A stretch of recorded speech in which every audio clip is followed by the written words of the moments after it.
Daily Broadside day 518.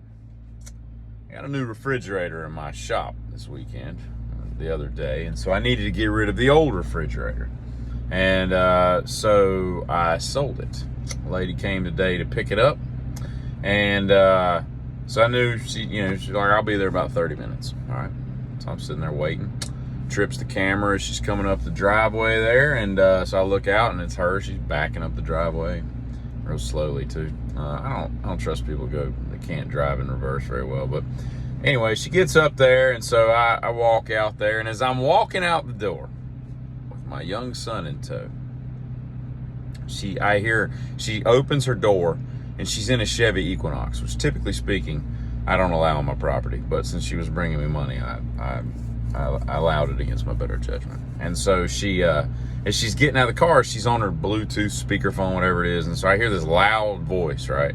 And she's like, hey, just stay on the line until I make sure they're not going to kidnap me. And she's saying it seriously, not in a joking fashion. To which I almost immediately responded, we're all full. I got enough women chained to poles in the basement, but I just let it go. I figured there's a very small chance that she would understand my sense of humor, and that's fine. So I just kind of like, okay. So she gets out and she leaves the door open, and she's talking to this person, whatever. And this girl looks like she's like 25 or something like that. And I'm thinking to myself, you've got my address, okay? If you're so worried about being kidnapped, then tell the people that you love, hey, I'm going to this address to pick up a refrigerator, and I'll be back within the hour. And if I'm not back, then track me. Here's my location. You can track me. You can share your location. You can do all kinds of things. This is 2023. This is not the kidnapping scheme of the world, right? Obviously, Jamie Gum taught us you're going to kidnap a woman, you do it in a parking lot of an apartment complex late at night with a van. You get a fake cast. You load a love seat into the bed, and can you help me? I've got, and you get her to help you. And then when she gets in the van, you club her in the head like a baby seal, and you take her to a pit in your basement. And I wasn't mildly insulted.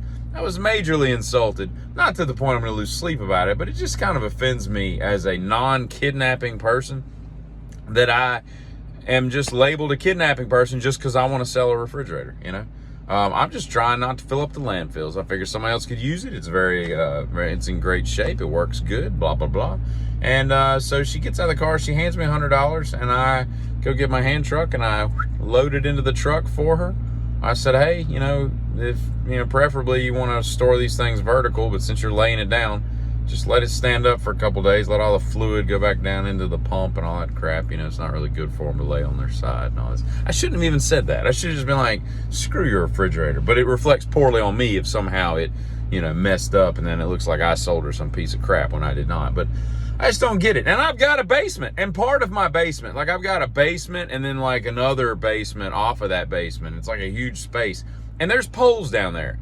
And I'm going to tell you right now, there's no kidnap victims chained to those poles, but there's poles down there. You can put the old Breaking Bad lock around the neck and all that kind of crap. But here's the thing, right? I don't have pets, because if I had a pet, it would die because I would forget to feed it, right? The last thing I need is some bitch chained to a pole in the basement, because I would come home after 2 days of doing crazy stuff, and I'd come home and I'd be like, what is this smell? Oh, damn it, I forgot to feed that bitch in the basement.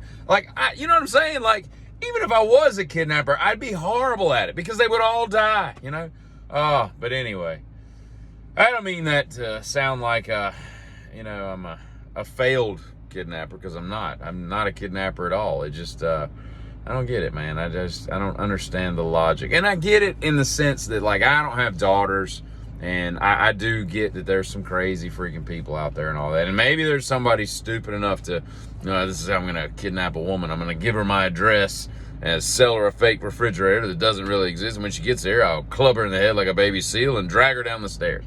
Maybe that is to someone a great idea. That just doesn't seem like a great idea to me.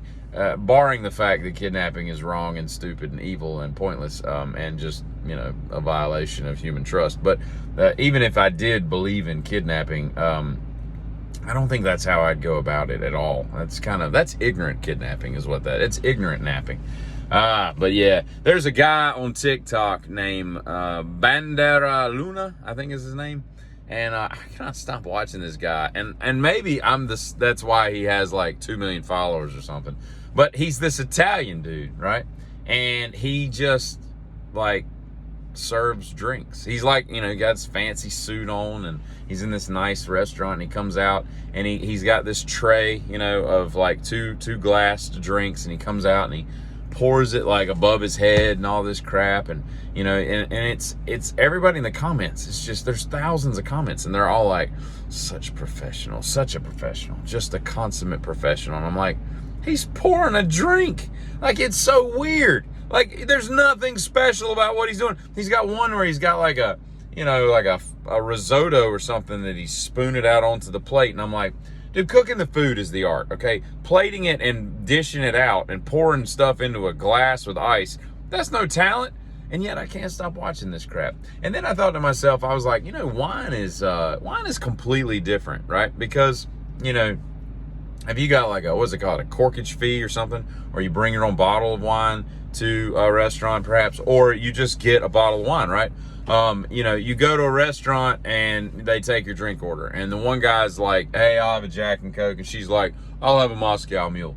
And, and you get completely different drinks. I'll have a Bud Light, and I'll have a sangria. Like, it's always two totally different things. It's very rare, unless you're just at a bar, with no food, and they only have so many things to choose from, that people order the same alcohol choice, because everybody's got their own flavor, their own spin on things, and what they want to do. I went out last night, and I went from beer to drinks. And it was just, it's just, I've probably got like 10 things that I like drinking when I go out that are kind of my go-tos, and it just feels like, it just depends on what you feel like doing as to what you get. But here's the thing with wine, like, it's the only time where you're going to drink the same thing as everybody else at the table, which is odd, because you would think that people's taste in wine would be like people's taste in coffee or soft drinks or whatever else.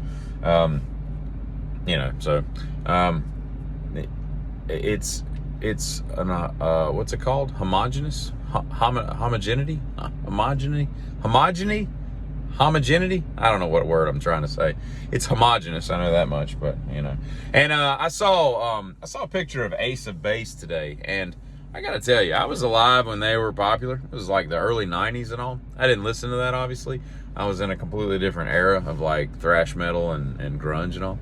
But those girls, and I didn't realize this, all four of them are like brother and sister. I didn't know that. I just thought it was like, ABBA or something. They were like dating each other. Or what's that pontoon band? The Dixie? No, the pontoon. What's it called? The pretty, the two pretty girls with the weird looking guys.